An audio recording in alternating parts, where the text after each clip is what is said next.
Alors le Caudet Vert, quasiment immanquable sur ce type d'événement, Edith incontournable, puisque c'est toi qui as préparé quand même le dossier de cet événement.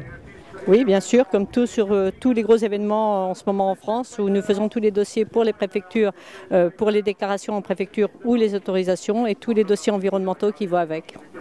Gros dossier pour celui-ci, pour cet événement ici? Oui, puisqu'il y a 3 départements, 3 dossiers, donc effectivement je dirais les curseurs des préfectures sont différents selon les départements, donc c'est 3 dossiers complètement différents, notamment au niveau environnemental, puisqu'on on touche de près des zones Natura 2000 ou des zones beaucoup plus sensibles au niveau des habitats.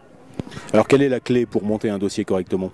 Alors la clé tout simplement c'est d'avoir une connaissance très aiguë du terrain et de mettre à côté les mesures qui sont prises par l'organisateur pour éviter toutes les incidences à la fois sur la faune, la flore et les habitats. Des comportements déplorables cette année, des comportements à regretter, quels sont les conseils qu'on peut donner aux quadeurs aujourd'hui? Alors, les comportements cette année sont déjà nettement mieux que l'année dernière puisqu'on a relevé un peu moins de vitesse sur l'ensemble des parcours.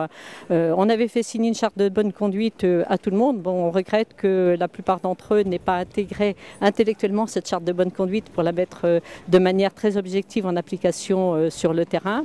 Mais bon, ça fait partie des choses qui sont en train d'évoluer. On espère qu'à force de marteler les mêmes choses, que ça va rentrer dans les crânes, notamment que sur les chemins publics qui sont ouverts à la circulation publique, quels que soient les usagers, que les motorisés doivent toujours avoir à l'esprit qu'il faut modérer sa vitesse pour rester à tout moment, je dirais, capable de maîtriser son engin. Alors, globalement, ça s'est bien passé. On regrette effectivement quelques petits incidents, mais il y en a toujours dans une concentration aussi importante de quadeurs.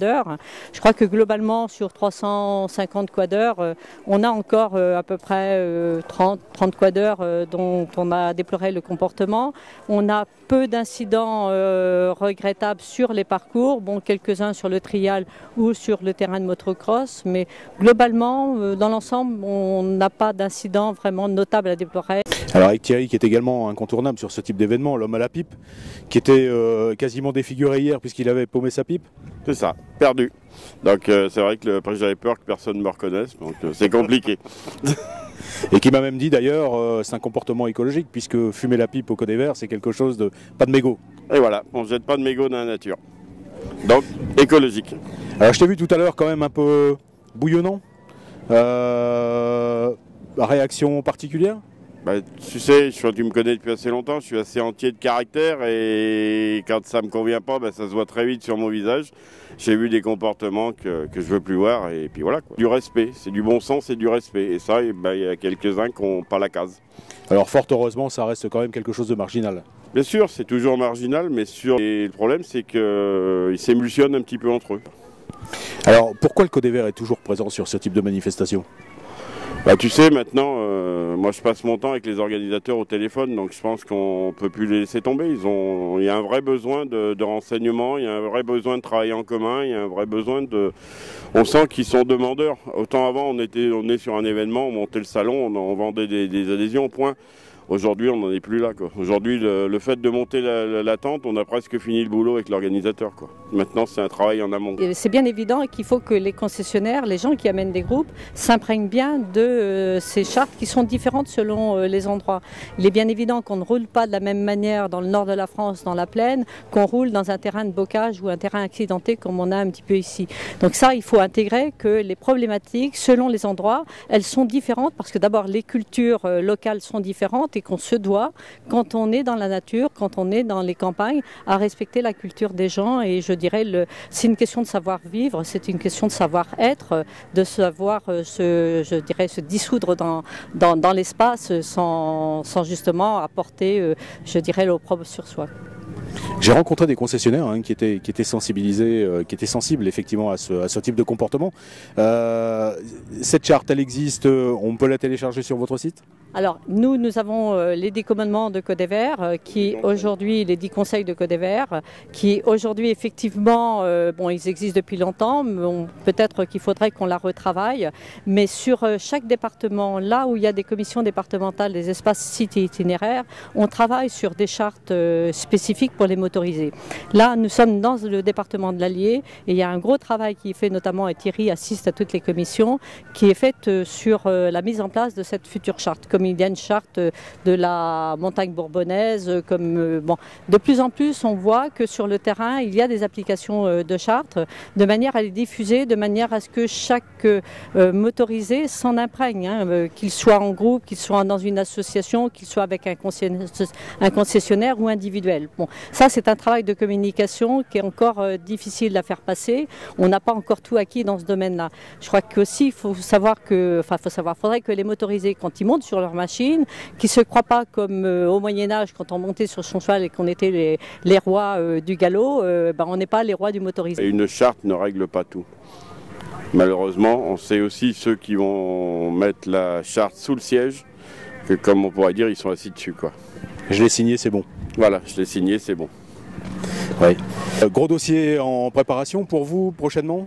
Alors les gros dossiers en préparation sont déjà, pour toute la partie, je dirais, déclaration, la partie environnementale, les dossiers sont déjà déposés en préfecture. C'est le Raid Bleu, bien sûr, c'est la rando d'Arvennes qui a lieu en même temps que le Raid Bleu, et c'est la randonnée d'Émile-Rivière qui aura lieu au mois de novembre. Ça, ce sont des dossiers qui sont finalisés au niveau des préfectures, mais pour lesquels il reste à travailler justement sur l'encadrement, les chartes de bonne conduite à mettre en application sur ces randos, et c'est le gros travail que Thierry est en train de faire, notamment pour le Raid Bleu. Oui, c'est du 1er au 4 novembre.